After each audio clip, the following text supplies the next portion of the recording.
Well, then Brian George now joins us here in the studio. Brian, there's a lot that this economic survey tells us, but just takes us through what else does it say about other sectors and agriculture specifically?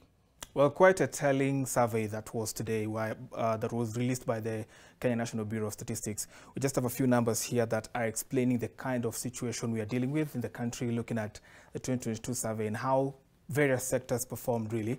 So the nominal GDP growth, so these are the projections. So in 2021, the projection was at 7.6%.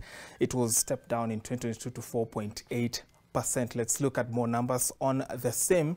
So the top drivers of the economic growth, by the way, that growth was hospitality, with 26.2%. Remember, we are coming from COVID-19 and the post-COVID recovery period really bolstered, of course, the earnings in tourism and all that. And of course, domestic tourism also saw a sharp rise, and that is what is attributable to that.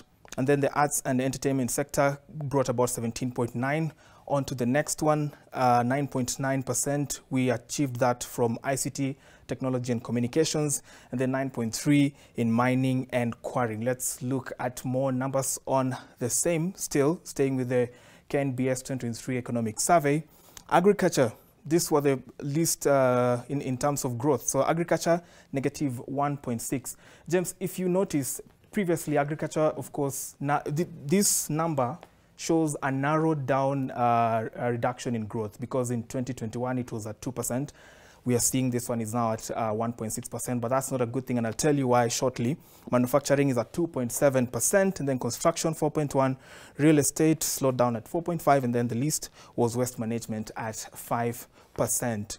And let's look at a few more numbers, and then we would now want to try and make meaning of the same. The interpretation here is that, of course, our cost of production is definitely higher because we are just coming from an inflation. The average inflation for 2022 was at 7.7%, and that means that, of course, the cost of living will still be a little higher, won't be brought down, of course, in the interim. What also that means is that our export market is also being affected, so Forex is still going to also stay on the low a bit.